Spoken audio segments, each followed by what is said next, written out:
Welcome everyone to another weekly Alicization Q&A, your favorite Tuesday show that never comes out on a Tuesday. Anyways, hope you're fine with audio only today because the weather outside is terrible, I don't have enough light in my room, and today is Friday, which means tomorrow is the new episode, which means I literally have no time to actually record this if I delay it from today, so audio only is what we're doing. And knowing OBS would have just screwed up my footage anyways halfway, this is just much more efficient.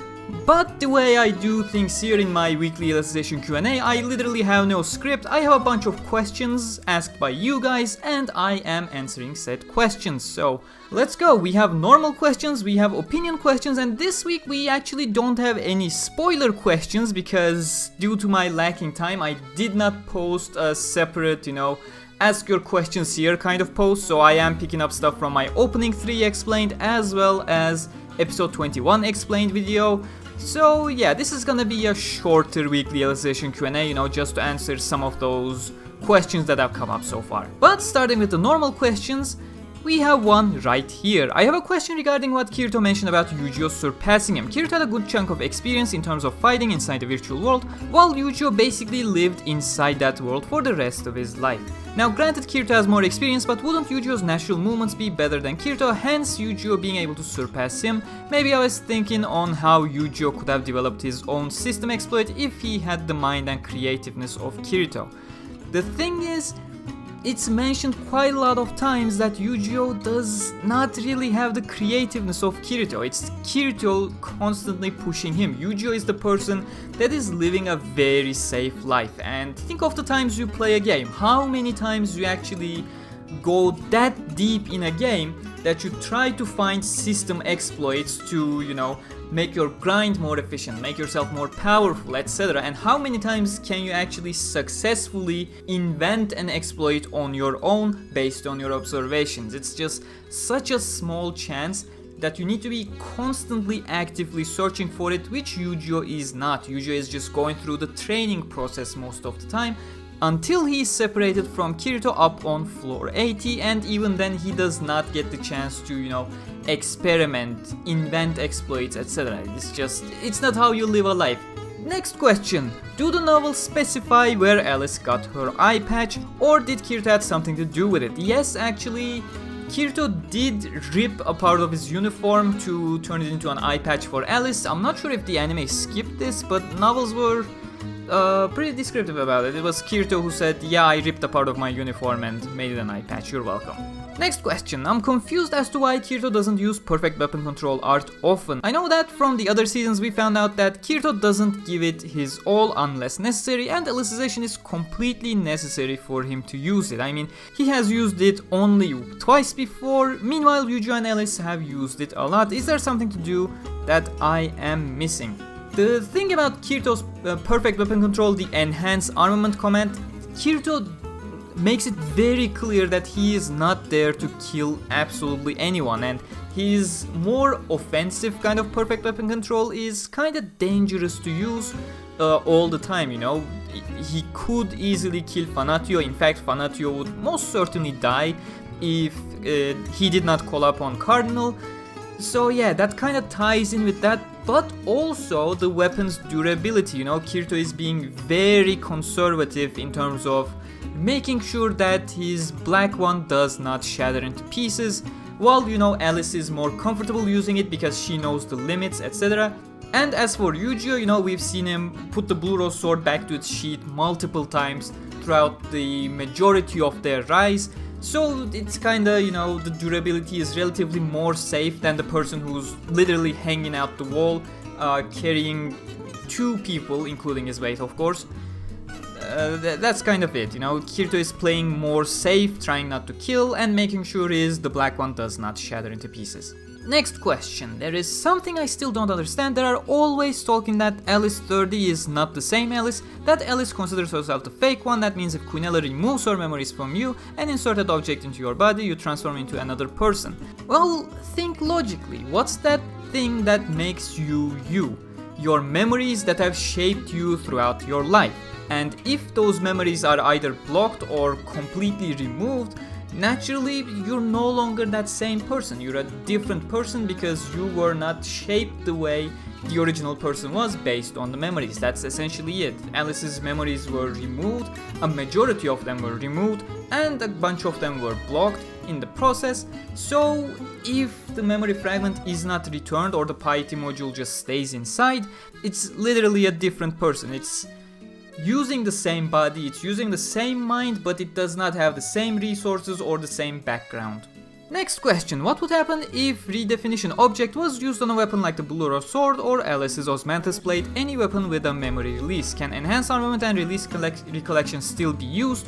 That's gonna be a yes, because enhanced armament and release recollection are based on the memory of the item. They don't really have anything to do with the shape of the item, the form of the item. It's the memories of the item, the past of the item, which still exists if you transform an object.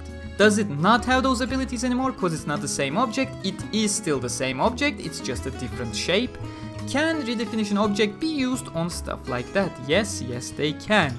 Next question, this isn't Alicization related, though I was wondering, with the Ordinal Scale movie that was obviously an anime exclusive movie, though I've been seeing ABEC artwork on Ordinal Scale, so does Ordinal Scale getting a light novel adaptation, or is that just art by him? Now of course without knowing the exact, illustration you're talking about because you didn't link it, and if you did, YouTube would have probably removed it because it's a link.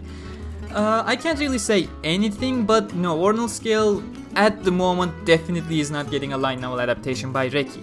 The thing is, there are plenty of artwork by ABEC to promote the movie, and even after the movie. There's an Ordinal Scale manga, which ABEC may have drawn one or two things to promote it on Twitter or something. I am not so sure about that, so don't quote me on that.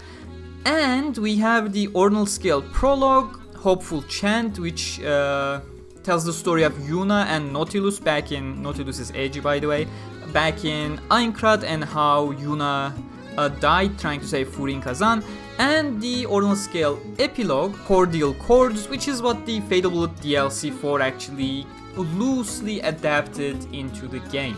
So there are things drawn by ABEC directly related to Ordinal Scale, but no, there is no light novel adaptation for Ordinal Scale, and there is no plan for a light novel adaptation for Ordinal Scale at the moment.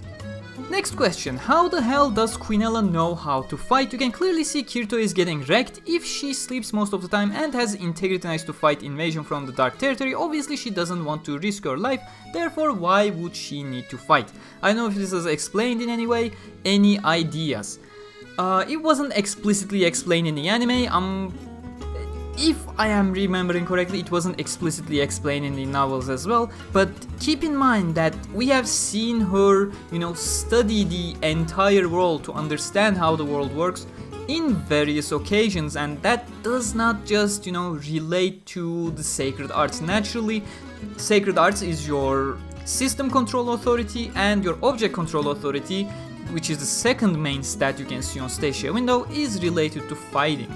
If it's visible on the Stacia window, there is no way Quinella would have ignored it for so long. She definitely knows about it, and she has definitely practiced sword fighting in the 363 years that she has been alive. The fact that, you see her sleeping all the time in the small 2-year time frame that the anime showcases does not mean she never got to, try to fight, try to, train, etc. She was trying to be the most powerful in all aspects, and she certainly would have trained to become the best swordsman, swordswoman as well.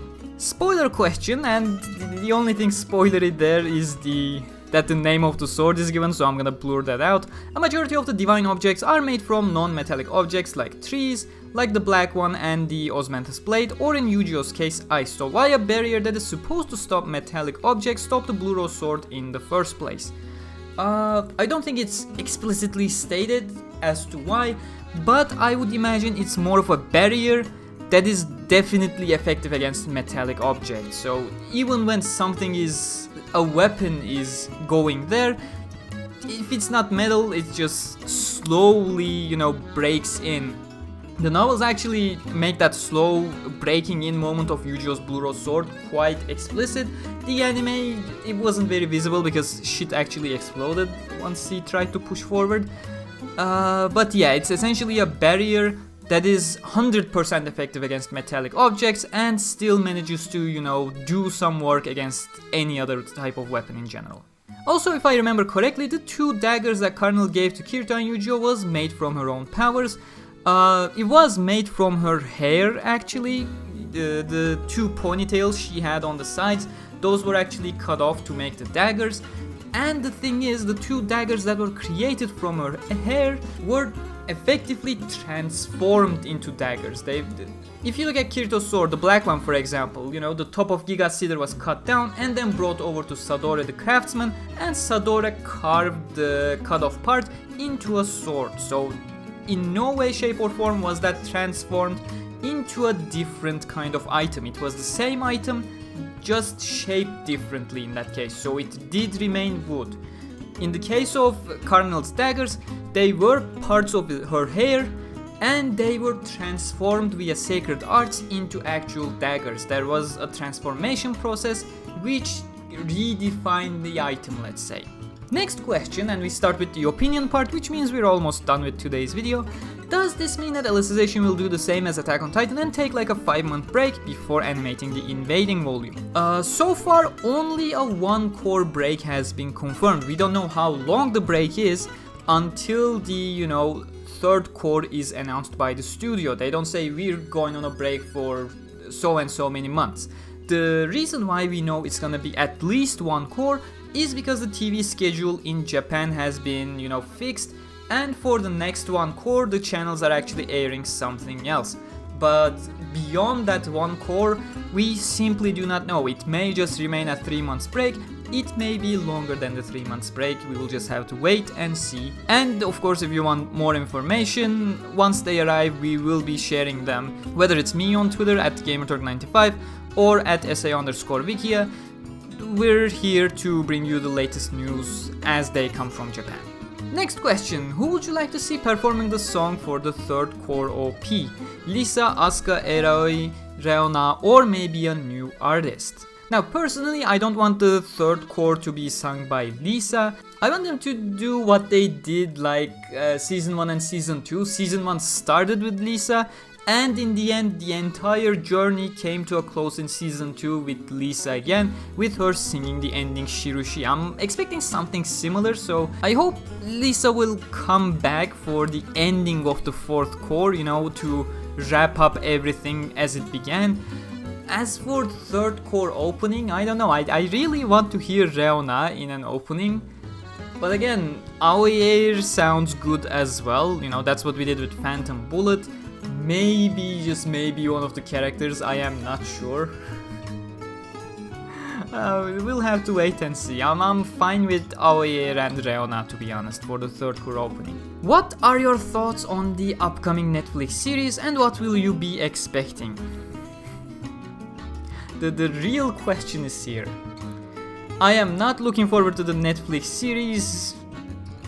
For all we know, it is quote-unquote happening, but we literally don't know anything about it. It will probably, you know, westernized and stuff, Western American actors, bad CGI, the butchered dialogue, story, I don't know. That's what we've come to expect from like adaptations, maybe something more original, Netflix original, rather than following the Reki Kawara storyline. I really don't know. I'm not looking forward to it. I am not expecting much.